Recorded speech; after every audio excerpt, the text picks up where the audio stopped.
అందరికీ నమస్కారం అండి. స్వాగతం, సుస్వాగతం మన ఛానల్‌కి. ఈరోజు వీడియోలో ఈ 2026 సంవత్సరంలో ఆషాఢ గుప్త వారాహి నవరాత్రులు ఎప్పుడు ఏ రోజు నుంచి ప్రారంభమై, ఏ రోజు వరకు ఉన్నాయి? ఏ రోజున అమ్మవారిని ఏ నామంతో పూజించాలి? ఏ నైవేద్యం సమర్పించాలి?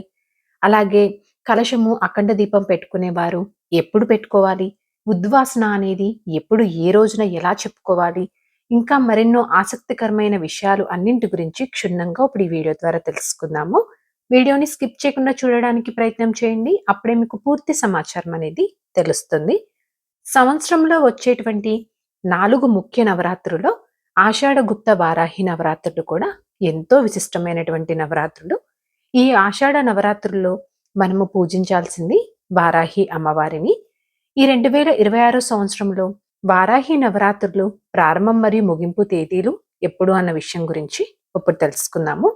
స్వస్తి స్త్రీ చాంద్రమాన శ్రీ పరాభావ నామ సంవత్సరం ఉత్తరాయణం గ్రీష్మ ఋతువు ఆషాఢమాసం శుక్లపక్షం జూలై 15, 2026 బుధవారం నుంచి ప్రారంభమయ్యి జూలై 23, 2026 గురువారం తోటి వారాహి నవరాత్రులు ముగుస్తాయి. వారాహి నవరాత్రుల పూజ అనేది ఎవరైతే రాత్రివేళ చేద్దాము అనుకుంటున్నారో, కలశంని, అఖండ దీపంని పెట్టుకునే ఆనవాయితీ ఉంటుందో వారు వచ్చేసి 14 జూలై 2026 మంగళవారం రోజున సాయంత్రం నుంచి ప్రారంభించి 22 జూలై బుధవారం తోటి ముగించాలండి. ఎవరైతే ఉదయం వేళ పూజ చేద్దాము అనుకుంటున్నారో వారు వచ్చేసి కలశంని, అఖండ దీపంని కనుక వారికి పెట్టుకునేటువంటి ఆనవాయితీ ఉంటే వారు జూలై 15, 2026 గురువారం రోజున నుంచి ప్రారంభించి 23 జూలై గురువారం తోటి ముగించాలి. వారాహి నవరాత్రి మొదటి రోజు ఆషాఢ పాడ్యమి జూలై 15, 2026 బుధవారం రోజున నవదుర్గల రూపంలో పూజించేవారు, శైలపుత్రి రూపంలోను, అష్టమాతృక రూపంలో పూజించేవారు, ఇంద్రాణీదేవి రూపంలోను, వారాహిదేవి రూపాలలో పూజించేవారు ఉన్మత్త వారాహిదేవిగా పూజించాలి. ఈ రోజు నైవేద్యంగా పొంగలిని లేదా పాల పాయసంని నివేదన చేయాలి. వారాహి నవరాత్రి రెండవ రోజు ఆషాఢ ద్వితీయ. ఈ రోజున 16 జూలై గురువారం రోజున నవదుర్గల రూపంలో పూజించేవారు బ్రహ్మచారిణి రూపంలోను, అష్టమాతృక రూపంలో పూజించేవారు బ్రహ్మీదేవి రూపంలోను, వారాహిదేవి రూపాలలో పూజించేవారు బృహద్ వారాహిదేవిగా పూజించాలి. ఈ రోజు నైవేద్యంగా కట్టు పొంగలి, పులిహోరని నివేదించాలి. వారాహి నవరాత్రి మూడవ రోజు ఆషాఢ శుద్ధ తదియ 17 జూలై శుక్రవారం రోజున నవదుర్గల రూపంలో పూజించేవారు చంద్రగంట రూపంలోను, అష్టమాతృక రూపంలో పూజించేవారు వైష్ణవీదేవి రూపంలోను, వారాహిదేవి రూపాలలో పూజించేవారు స్వప్న వారాహిదేవిగా పూజించాలి. ఈ రోజు నైవేద్యంగా బెల్లం పాయసం లేదా కొబ్బరి అన్నంని నివేదన చేయాలి. వారాహి నవరాత్రి 4వ రోజు ఆషాఢ చవితి జూలై 18 శనివారం రోజున నవదుర్గల రూపంలో పూజించేవారు కూష్మాండదేవి రూపంలోను, అష్టమాతృక రూపంలో పూజించేవారు మహేశ్వరీదేవి రూపంలోను, వారాహిదేవి రూపంలో పూజించేవారు కిరాత వారాహిదేవిగా పూజించాలి. ఈ రోజు నైవేద్యంగా దద్దోజనం లేదా అల్లం గారెల్ని నివేదించాలి.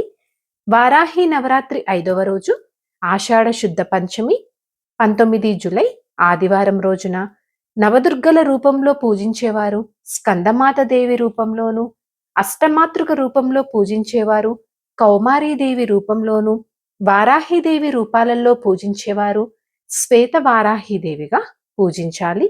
ఈ రోజు నైవేద్యంగా దద్దోజనం లేదా పెసరపప్పు అన్నం నివేదించాలి.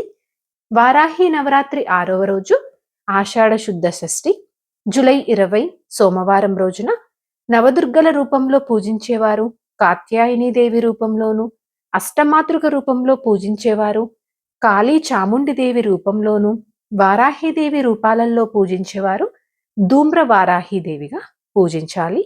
ఈ రోజు నైవేద్యంగా కేసరి లేదా పులిహోరని నివేదించాలి. వారాహి నవరాత్రి 7వ రోజు ఆషాఢ శుద్ధ సప్తమి జూలై 21 మంగళవారం రోజున నవదుర్గల రూపంలో పూజించేవారు కాలరాత్రి దేవి రూపంలోను, అష్టమాతృక రూపంలో పూజించేవారు శాకాంబరి దేవి రూపంలోను, వారాహిదేవి రూపాలలో పూజించేవారు మహావారాహిదేవిగా పూజించాలి. ఈరోజు నైవేద్యంగా కదంబం లేదా శాక అన్నంని నివేదన చేయాలి. వారాహి నవరాత్రి 8వ రోజు ఆషాఢ శుద్ధ అష్టమి జూలై 22 బుధవారం రోజున నవదుర్గల రూపంలో పూజించేవారు, మహాగౌరీదేవి రూపంలోను, అష్టమాతృక రూపంలో పూజించేవారు, వారాహిదేవి రూపంలోను, వారాహిదేవి రూపాలలో పూజించేవారు వార్తలి వారాహిదేవిగా పూజించాలి. ఈ రోజున నైవేద్యంగా చక్కెర పొంగలి లేదా బెల్లం పానకంని నివేదన చేయాలి.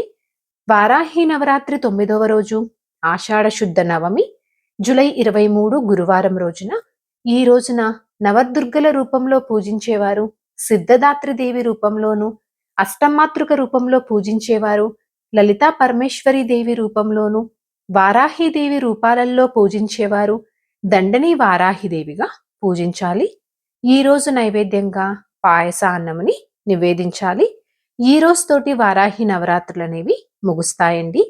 పైన తెలియచేసినటువంటి నైవేద్యాలు చేయడానికి సమయం లేకపోతే కనుక వారాహి అమ్మవారికి ప్రీతికరమైనటువంటి నైవేద్యాలు అయినటువంటి బెల్లం పానకం కానీ, బూందీ లడ్డును కానీ, దానిమ్మ గింజల్ని కానీ వీటిలో ఏది అందుబాటులో ఉంటే వాటిని తప్పకుండా మీరు సమర్పించవచ్చు. వారాహి నవరాత్రులు 9 రోజులు రాత్రిపూట పూజ చేసుకున్నవారు అఖండ దీపము, ఉద్వాసన, కలశము, పూజాపీఠం ఏ రోజున చేయాలి అంటే కనుక 22 జూలై 2026 బుధవారం రోజున అమ్మవారికి పూజ చేసుకొని ఉద్వాసన అనేది చెప్పుకోవాలండి సాయంత్రం పూట. వారాహి నవరాత్రులు 9 రోజులు ఉదయం పూట పూజ చేసుకున్నవారు ఉద్వాసన కానీ, కలశం కానీ, పూజాపీఠం కానీ, అఖండ దీపం కానీ వీటన్నిటికీ ఏ రోజున చేయాలి అంటే ఉద్వాసన అనేది ఏ రోజున చేయాలి అంటే 23 జూలై 2026 గురువారం రోజున ఉదయం వేళ అమ్మవారికి పూజ చేసుకొని ఉద్వాసన అనేది చెప్పుకోవచ్చు. సో ఇదండి ఈరోజు వీడియో. తప్పకుండా మీకు ఈ వీడియో ఎంతో కొంత ఉపయోగపడుద్దని అనుకుంటున్నానండి. మన ఫర్దర్ వీడియోస్లో వారాహి నవరాత్రులు పూజ చేసుకోవడానికి కావాల్సినటువంటి పూజా సామాగ్రి గురించి తెలియచేస్తాను. ధన్యవాదములు. సర్వే జనా సుఖినో భవంతు. జై శ్రీమన్నారాయణ.